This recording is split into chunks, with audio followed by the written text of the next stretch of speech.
Alright, ladies and gentlemen, this is my first video, and we're going to be diving into the Bugless Beast version 0.6.1 ROM for the Motorola Droid by Peter Alfonso. This is arguably the best gingerbread froyo hybrid. I'm not really sure how that works. I guess it would be like gingerbread flavored froyo, which sounds delicious, and that's exactly what this ROM is. So let's take a look at it. First things to note. Immediately, you notice there's a lot of stuff moved over from Gingerbread. You have the basic theme is completely different. I mean, Peter Alfonso is known for his ROMs having the option of theming them, but they typically come as stock. This looks completely different from any ROM that you're probably running right now. It's a theme taken directly from Gingerbread, and as you can see, it's pretty fast. The background I'm currently using, I downloaded because I thought it best fit the green theme of the green and black theme of the new ROM. As you can notice, the menus and notifications look a lot different. I'm also informed that the ringtones have been updated. I'm sure there are still previous ones, but there are additional ringtones with this ROM. And even basic things such as the keyboard have been completely revamped. Here you can see the launcher, buttery smooth, looks like ADW. In fact, I believe it was taken from ADW.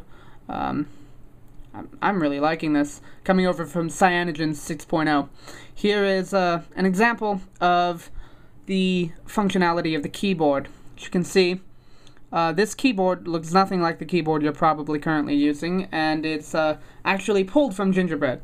Functionally, I don't think it's any different from the current keyboard, but it looks a lot better.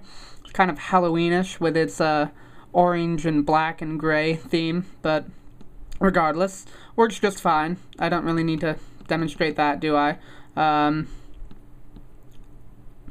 But that keyboard works pretty well, and at first I thought it was a swipe keyboard, but I guess I was expecting a little too much. I mean, it's Bugless Beast, not Bugless Awesome, although it is pretty awesome. This ROM comes with wallpapers pulled over from Gingerbread. Very nice wallpapers too, as you can see. Let's look at live wallpapers. These are pulled over from Gingerbread. These three have actually downloaded from the market. They're not included in the ROM, but you can go ahead and get them if you want. They're free and they're pretty awesome. Now let's look at the new ones. Here you have the standard galaxy, grass, smoke, many maps. But here, first new one I noticed, microbes. It's a lot like that Life game if you ever played it, if you're old enough to remember the Life screensavers on the older computers. There's also an updated neural network.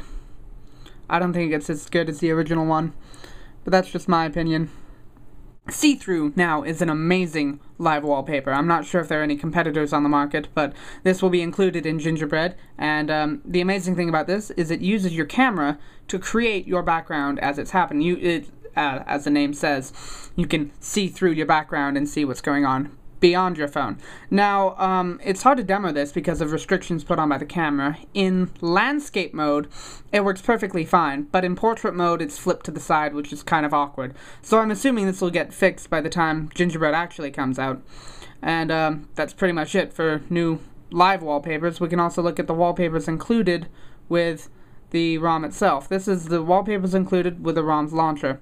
Metal, which apparently makes its theme a lot in Android operating systems. A couple new wavy things. I'm not really sure where they came from.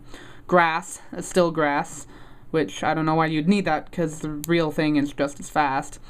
And a couple other crazies. No models, I'm afraid to report. That said, let's dig into some of the new apps included with this ROM. Here you can obviously tell we have this is the home screen app.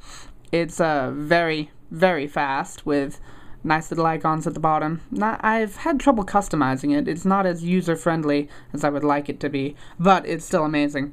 Now, with that said, we have various new apps we're going to be reviewing. The first one is Sound Recorder.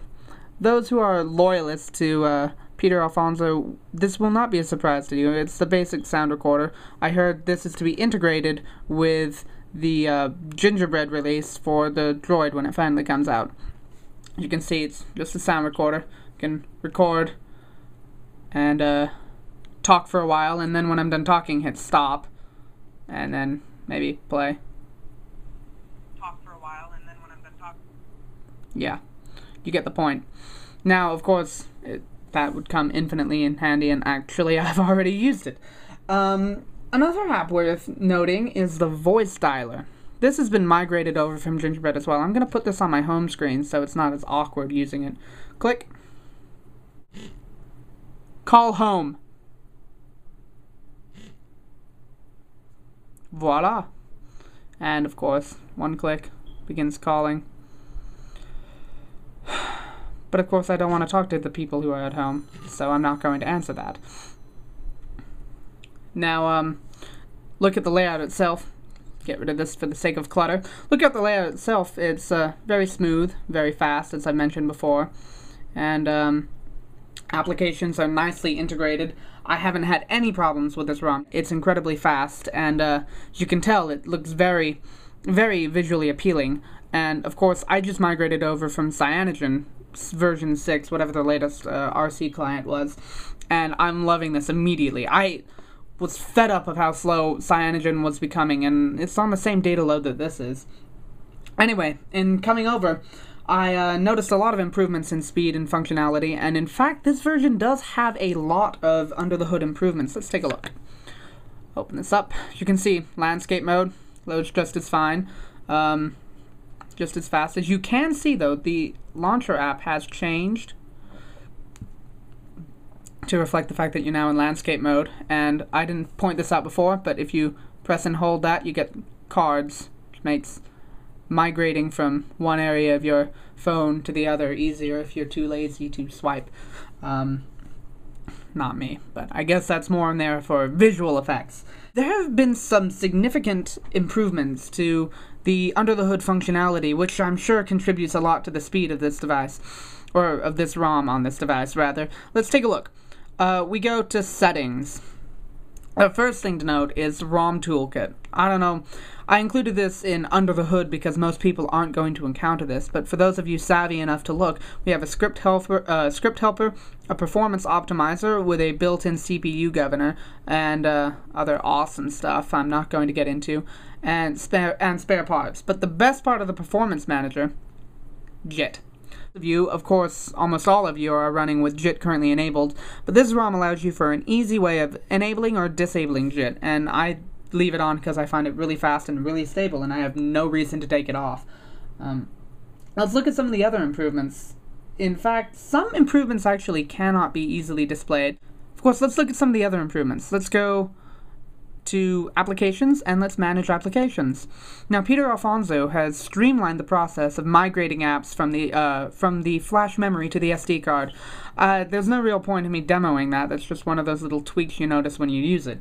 Another very important tweak, which you're probably not going to see happening, and the best part is you're not going to see it happening, is there are no more of those obnoxious system updates. For those of you who are running Bugless Beast version 0.4, which was out for the longest time before he updated it, you probably remembered when the new software updates for the Motorola Droid stock came out, you would get these obnoxious updates every day, like every half an hour, saying, oh, we have a new software update, would you like to download? No. And of course, Peter released a patch, but then that patch no longer worked when the next one came out, and so forth. This ROM has that permanently disabled. You'll never have that problem again. That makes me thrilled. That's why I moved to Cyanogen in the first place.